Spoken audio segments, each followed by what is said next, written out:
ओम नमो भगवते वासुदेवाय। ओम नमो भगवते वासुदेवाय। ओम नमो भगवते वासुदेवाय। श्रीमद् भागवतम चौथा कैंटो 29वां अध्याय 61वां श्लोक। काफ़ी गहमा गहमी चल रही है नारद मुनि और प्राचीन बच्चों की। अंत हो रहा है, मतलब निष्कर्ष पे निकल रहे हैं और दोनों एकदम फॉर्म में है इस वक्त। शयानम शयानम मुत्सृज्य श्वसन्तं पुरुषो यथा कर्मात्मन्याहितं भुंक्ते सा तादृशेने तरेण व। स्वप्न देखते समय जीव अपनी वास्तविक शरीर को त्याग देता है। हम मर जाते हैं स्वप्न देखते हुए, तो फिर क्यों लिखा है कि वास्तविक शरीर को त्याग देता है? क्योंकि हम कभी पक्षी बन जाते हैं, हम कभी कहीं कुछ भी कहीं भी पहुंच जाते हैं। अब हम इस शरीर से तो पहुंच नहीं सकते, नहीं, इस शरीर से तो 100 किलोमीटर जाने में भी घंटों लग जाते हैं। हम तो कहाँ कहाँ पहुंच लेते हैं, कहाँ कहाँ घूम आते हैं कई बार, नहीं। तो वास्तविकता में शरीर के ऊपर चले जाते हैं और अपने मन और बुद्धि के कार्यों से वह दूसरे शरीर में, जैसे देवता कुत्ते के शरीर में भी प्रवेश कर जाता है ना? कर जाता है कि नहीं? अलग अलग तरह के सपने आ जाते हैं हमें। कई बार हम अपने आप को उड़ता हुआ देखते हैं। अब आदमी उड़ता हुआ कैसा लगेगा बताओ? उड़ सकता है आदमी? तो इसका मतलब वो आप आदमी के फॉर्म में नहीं उड़ रहे थे उस वक्त, हम उस वक्त पक्षी के फॉर्म में अपने आप को देख रहे थे, हमें महसूस नहीं हुआ इस बात का। तो कई अलग अलग चीज़ों में ऐसा क्यों होता है? कई बार आदमी उसको रिलेट करने की कोशिश करता है कि क्या होगा, इसका क्या मतलब है, इसका कोई मतलब तो होगा। अब वास्तव में इंसान ने करोड़ों बार जन्म लिया है। अब वो करोड़ों बार की कितनी मेमोरीज हैं, वो कौन सी सपने में आ गई पता ही नहीं चलता। आप कहीं नहीं कर सकते उसको रिलेट। कितनी बार जन्म हो चुका है, कितने शरीरों में, कोई सी भी शरीर की कुछ रिमेम्बरेंस आ सकती है। हाँ, जैसे कई लोगों को होता है ऊपर आग को देख के कई बार लोग डर जाते हैं। कई लोग आसमान में ऊंचाई पे जाते हैं तो डर जाते हैं, क्योंकि हो सकता है गिर के मरे हों, कोई जल के मरा हो, कोई डूब के मरा हो, तो पानी से डरते हैं कई लोग बहुत। हमारे कई बच्चे हैं, हम लोग स्विमिंग पूल में डालते थे तो ऐसे चिल्लाते थे कि लोग हमारे आस पड़ोस वाले आए थे, क्या बच्चे को मार रहे हो, क्या कर रहे हो, ऐसे चिल्लाते थे। आजकल खेल रहे हैं पानी में, लेकिन पहले चिल्लाते थे। तो ऐसा हो सकता है पिछले जन्मों के कारण। तो बड़ा मुश्किल है ये समझना कि इसका क्या मतलब है, क्यों मतलब समझने की ज़रूरत कुछ नहीं है। वो एक स्वप्न है और ये जागृत अवस्था भी एक स्वप्न है, जो कि हमें ये बड़ा बताती है कि हमें शरीर है, ये मेरा है, ये मेरा परिवार है, ये मेरा वेट है, ये मेरा रंग है, ये मेरा रूप है। जबकि ये सब कुछ स्वप्न है, क्योंकि हमारा ऐसा रंग रूप, हमारा ऐसा वेट, और हम बड़े खुश हैं। कोई खुश है, कोई दुखी है, कोई खुश है देखिए मेरी क्या शरीर है, क्या पतला दुबला लंबा चौड़ा बढ़िया, और कोई बेचारा बड़ा परेशान है। जबकि वास्तव में दोनों ही नकली है, ये हमारा रंग रूप है ही नहीं। तो ये बता रहे हैं, इस स्थूल शरीर को त्याग कर जीव इस लोक अथवा अन्य लोक के पशु या देवता के शरीर में प्रवेश कर जाता है कई बार। इस प्रकार वह अपने जीवन के कर्म फलों को भोगता रहता है। लेकिन ये कोई बहुत अच्छी स्थिति नहीं है वास्तव में, क्योंकि ये एक प्रकार के मतलब अच्छा है अगर आपको एक्टिंग करने को मिले। कई लोगों को शौक होता है कि हमें एक्टर बन जाए तो कितना अच्छा है, हाँ। और पूरे दिन सवेरे से लेकर रात तक अगर शूटिंग कई बार भक्तों को करनी पड़ी, ऐसी शूटिंग, वो पागल से हो जाते हैं भक्त लोग। शाम तक होते होते कहते हैं ख़त्म करो, हो गया किसे हो गया भैया डायरेक्टर साहब। लेकिन परेशानी हो जाती है कि नहीं? अब हमेशा कोई नाटक कैसे कर सकता है? कभी तो आदमी का मन करता है यार लेट्स लिव इन रियलिटी, बहुत हो गया नाटक नाटक नाटक। लेकिन पहले आदमी को हर कोई बॉम्बे जाना चाहता है, मुंबई, एक्टिंग करेंगे। ऑल दो हम सब एक्टिंग कर रहे होते हैं दिन रात, एक्टिंग करेंगे, पैसा कमाएंगे, ग्लैमर में रहेंगे। लेकिन जब वो करता है धीरे धीरे धीरे वो असली ज़िंदगी को भूल जाता है और जीने का मन करता है उसका कई बार। लेकिन लोग उसको एक्टर ही बना देते हैं। वो सच भी बोल रहा होता है तो लोग क्या कहेंगे, अबे एक्टर एक्टिंग करता है। बेचारा रो रहा होगा तो कहेंगे रोने की एक्टिंग करता है। तो वास्तव में उसी तरीके से हम लोग भी संसार में इस प्रकार की एक्टिंग करते करते थक जाते हैं, परेशान रहते हैं, क्योंकि ये हमारी असली लाइफ नहीं है। हमारी असली लाइफ कहीं और थी। हमने इतनी नौटंकी करी, भगवान ने कहा नौटंकी करने के लिए ये ले बना देता हूँ तेरे लिए जगह। तो उन्होंने ये संसार बनाया ताकि हम खूब नौटंकी कर सकें।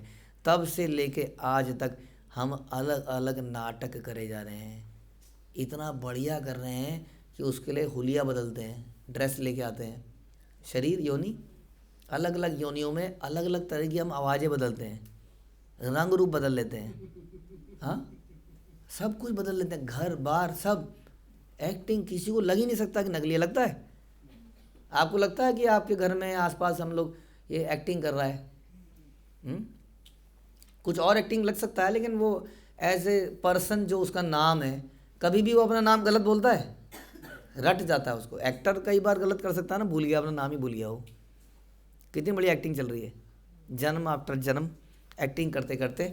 लेकिन एक दिन हम ये एक्चुअली थक भी चुके हैं एक्टिंग करते करते, नहीं? इसलिए फिर वो गाना आता है, लेके चलूँ ऐसे गगन के तले, जहाँ पे सच्चाई है, जहाँ पे रियलिटी है, जहाँ इटर्निटी है। ये कई बार हम लोग प्रश्न पूछते हैं कि क्यों हम अमर रहना चाहते हैं, बताइए? क्योंकि हम अमर थे,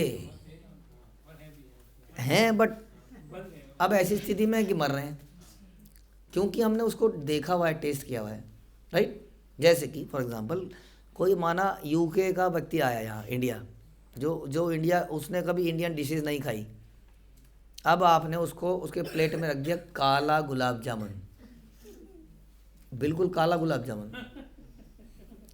उसको समझ नहीं आएगा ये क्या चीज़ है, ये जला हुआ पकोड़ा जल गया है, या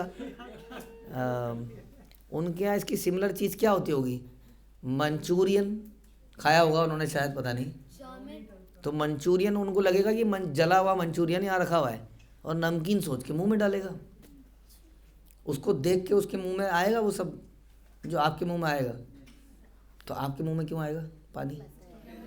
क्योंकि आपने टेस्ट किया हुआ है। यही लॉजिक हम बोलते हैं कि यदि हमारे अंदर इन चीज़ों के लिए एस्पिरेशन है कि हम नहीं मरना चाहते। आपको कोई प्रैक्टिकल है क्या कोई नहीं मरना चाहता? मरता ही है आदमी। फिर क्यों ऐसा सोचता है काश मैं ना मरूं, डॉक्टर साहब मुझे बचा लीजिए, डॉक्टर साहब? क्यों ऐसा करता है वो? क्योंकि वो अमर रह चुका है, वो कभी मरता ही नहीं था, और उसके अंदर वो है कहीं, है ना, वो इच्छाएं। अब वो ऐसी स्थिति में है तो उसको पता नहीं है कि वो ऐसी स्थिति को कैसे अपनाया जाए, तो बार बार परेशान है। तो उसके अंदर वो टेस्ट है काले गुलाब जामुन का या अमरता का, लेकिन अब वो फंसा हुआ है। हाँ, तो ये समझना चाहिए। तो इसलिए वो कभी ना कभी हम लोग उस स्थिति में थे, रियल स्थिति में। अब हम कहाँ हैं? अब हम नाटक की स्थिति में हैं। इस प्रकार वह अपने जीवन के कर्म फलों को भोगता रहता है।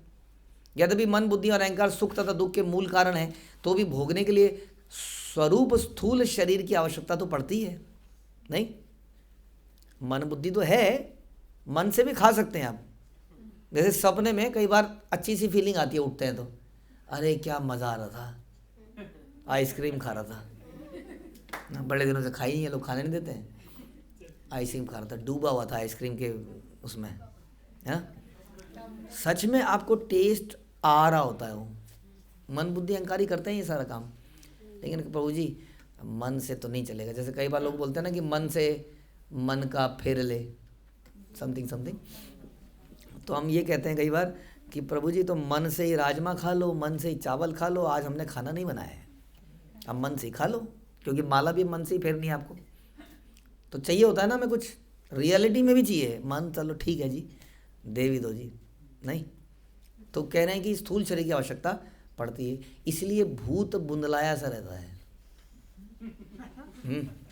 भूत क्यों इतना परेशान रहता है?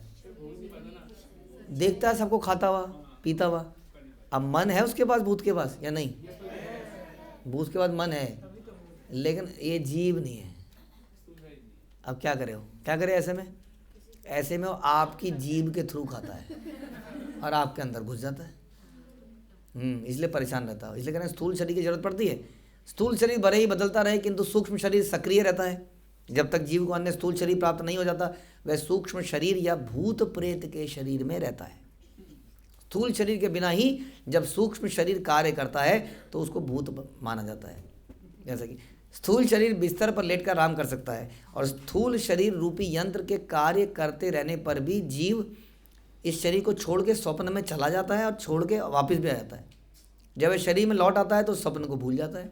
इसी प्रकार जब जीव अन्य स्थूल शरीर धारण करता है तो अपने वर्तमान स्थूल शरीर को भूल जाता है। उसी प्रकार जैसे वो स्वप्न से उठता है तो स्वप्न को भूल जाता है, वैसे ही हम लोग जब दूसरे शरीर में जाते हैं तो पुराने शरीर को भूल जाते हैं। अब हम क्यों भूल जाते हैं? भगवान के ये जेन्युइन है, ये अच्छे काम करते हैं भगवान हमें बुला के, या बुरा काम करते हैं? अच्छा काम क्यों करते हैं? डुअल लाइफ कह रहे हैं जीना मुश्किल होगा। डुअल का मतलब क्या होता है? डबल। डुअल वर्ड ठीक है। हाँ, कितने? इनफाइनाइट। माता पिता पुकार रहे हैं, सामने खड़े हैं, आपके दिखा रहे हैं, बेटा बेटा बेटा, ओ चारों तरफ से आवाज आ रही है, अब पागल हो गए, सर फट गया। इतनी माएँ हर जन्म की, और कोई बकरी भी होगी माँ करके वो बुला रही है आपको। हाँ, और बकरी भी तो रहे होंगे माता पिता, सब बुला रहे हैं आपको, समस्या हो जाएगी कि नहीं? तो भगवान बड़ी प्रेरणा वो मतलब करुणावश हमें भुला देते हैं। लेकिन एक ध्यान रखिए, मैं कल ही किसी को बता रहा था बात, कि भगवान उस पर भी हमारी चेतना को नीचे नहीं जाने देते, यानी कि प्रिजर्व भी रखते हैं और भुला भी देते हैं। अगर आपने कृष्ण भावना में थोड़ी प्रगति करी है तो उसको प्रिजर्व कर लेते हैं, बाकी सब यानी काम की चीज़ रखते हैं, बाकी सब भुला देते हैं, ज़रूरत नहीं है उसकी। तो निष्कर्ष यह है कि मन बुद्धि और अहंकार का सूक्ष्म शरीर आकांक्षाओं का वातावरण उत्पन्न करता है। आकांक्षाएं, इच्छाएं, मन्नतें, ये मन बुद्धि अहंकार करता है। वास्तव में जीव तो सूक्ष्म शरीर में ही रहता है, भले ही स्थूल शरीर बदलता रहे और जीव विभिन्न लोकों में शरीर में निवास करे। सूक्ष्म शरीर में जीव द्वारा संपन्न सारे कार्य मोहपूर्ण कहलाते हैं, क्योंकि वे स्थायी नहीं होते हैं। क्यों? क्योंकि सूक्ष्म शरीर भी क्या है? मैटर है। हाँ, जनरली हमने मैटर देखा है, भूमि, अर्थ, ये 5 एलिमेंट देखे हैं। अब साइंटिस्ट को भी नहीं पता इन 5 के अलावा ये 3 और हैं जो मैटर की कैटेगरी में है, लेकिन दिखते नहीं है। जनरली मैटर को छुआ जा सकता है, स्पर्श किया जा सकता है, या टेस्ट किया जाता है, या सूंघा जा सकता है, महसूस किया जा सकता है, लेकिन ये 3 ऐसे हैं जो इतने सूक्ष्म हैं कि इनके साथ गंध,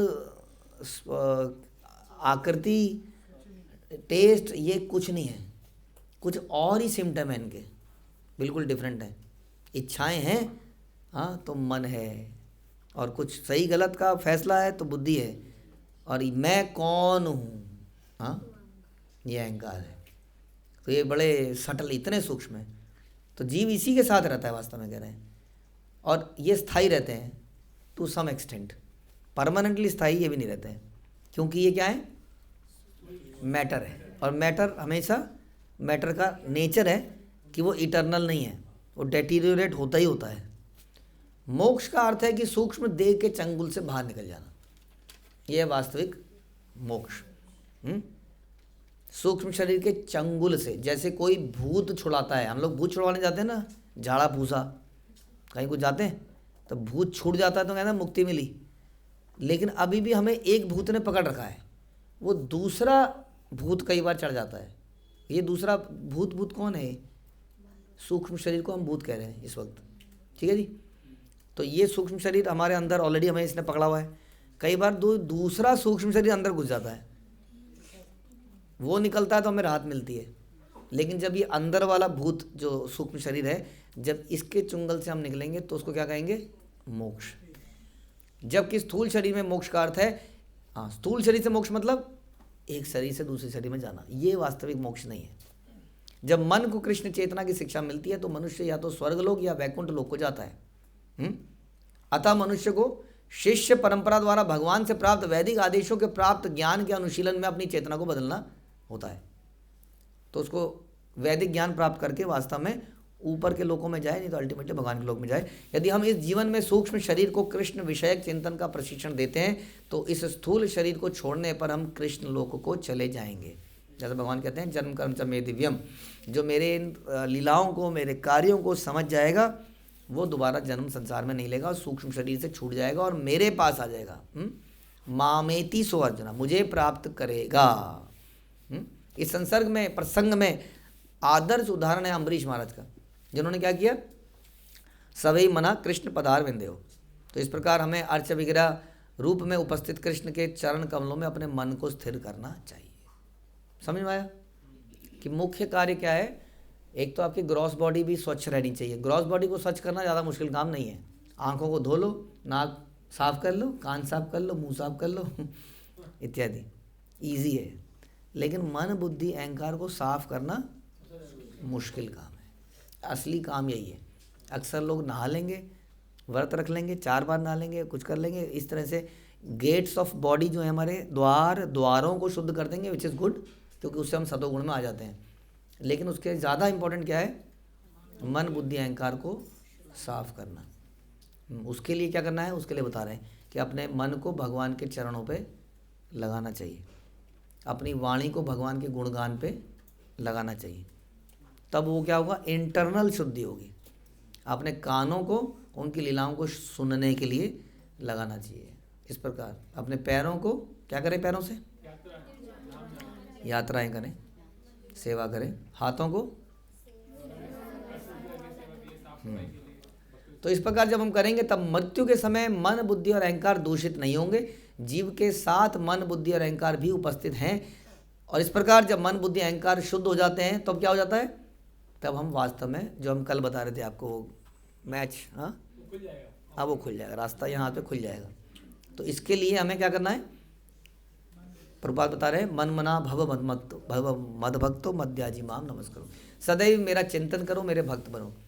हाँ, जब आप चिंतन करेंगे तो चिंतन से कुछ निकलता भी है नहीं? जब किसी चीज़ में चिंतन करते हैं, कुछ दिमाग में प्लानिंग बनती है तो हम एग्जीक्यूशन के बारे में सोचते हैं, हमें ये करना चाहिए, हमें ये करना चाहिए, फिर हम कुछ एग्जीक्यूशन भी करते हैं। ख्याली पुलाव बनाने से भी काम नहीं चलेगा। ये must do something for Krishna, serve. हाँ, प्रैक्टिकली सर्व, ये भी बड़ा ज़रूरी है। चिंतन का पर्पज़ ही यही है, राइट? हम चिंतन कर रहे हैं, आप हमारे घर में आएंगे, हम ये बनाएंगे, हम वो बनाएंगे। अरे आप आ गए, हम तो चिंतन में रह गए। नहीं, चिंतन करा आपने, बहुत अच्छा काम है, लेकिन चिंतन करके आपने करा क्या? चिंतन किया तो कुछ करना भी चाहिए, राइट? तो यही बता रहे हैं कि इसलिए भगवान कह रहे हैं मेरा चिंतन करो, मेरे भक्त बनो, लेकिन मेरी पूजा करो, मध्याजी माम नमस्कार करो, मुझे नमस्कार करो, कुछ करो भी तो सही और इस तरह मुझी में पूर्णतः मग्न रहने पर तुम मेरे पास आ जाओगे, ऐसा इसमें बताया जा रहा है। तो इसलिए इस प्रकार से हम लोग क्या कर सकते हैं? इस प्रकार के कार्यों से हम अपने मन बुद्धि को शुद्ध कर सकते हैं। और जब मन बुद्धि शुद्ध हो जाएंगे तब आत्मा इसके चंगुल से निकलेगी। आत्मा को अभी भी हमारे एक भूत ने पकड़ा हुआ है, हमें सब मानिए, एक भूत ने पकड़ा हुआ है। कई बार भूत की आवाज़ निकलती है, हाँ, मैं उसकी नानी हूँ, हाँ, कुछ निकलती ही नहीं। तो पहचान बदल दी ना उसने हमारी। वैसे ही ये भूत क्या कर रहा है? ये भूत हमारी पहचान बदल रहा है। ये कह रहा है मैं इस जाति का हूँ, इस नेशन का हूँ, इनका पुत्र हूँ, इनकी पुत्री हूँ। ये भूत ने हमें पकड़ रखा है। जब ये भूत छूट जाएगा तो हम क्या बोलेंगे? मैं कृष्ण का दास हूँ, बस समझ लो इस बात को, और मैं कुछ नहीं हूँ। न क्या है? ना हम विप्र, न नरपति, न वैश्यो, न शूद्रा, ना हम वर्णी, न गृहपति, न वनस्थो यतिर्वा, किंतु प्रोद्यान निखिल परमानंद गोपिर भर्तुर पद कमलयोर दास। उसमें ही करें, मैं ये नहीं हूँ। कौन नहीं हूँ मैं ब्राह्मण नहीं हूँ, मैं क्षत्रिय नहीं हूँ, मैं शूद्र नहीं हूँ, मैं वैश्य नहीं हूँ, मैं ब्रह्मचारी नहीं हूँ, मैं गृहस्थ नहीं हूँ, मैं वानप्रस्थी नहीं हूँ, मैं सन्यासी नहीं हूँ। तो मैं हूँ क्या फिर? वर्णाश्रम में मैं कुछ भी नहीं हूँ वगैरह। मैं केवल उन गोपियों के भर्ता, गोपियों का एवरीथिंग, गोपीजन वल्लभ, उनके दासों का दास बस, और मैं कुछ भी नहीं हूँ। तब समझ लीजिए क्या हो गया? भूत ने हमें छोड़ दिया। ठीक है, इस भूत को छुड़ाने के लिए आपको बालाजी टेम्पल जाने की जरूरत नहीं पड़ेगी। हाँ, मेहंदीपुर वाले शायद, और आपको किसी वो झाड़ा और वो चादर वाले कौन लोग होते हैं, वो पीर, किसी पीर के पास जाने की जरूरत नहीं पड़ेगी। केवल कृष्ण का श्रवण कीर्तन करने से ये भूत भाग सकता है। हरे कृष्णा। श्रील प्रभुपाद की जय। ग्रंथराज श्रीमद् भागवतम की जय।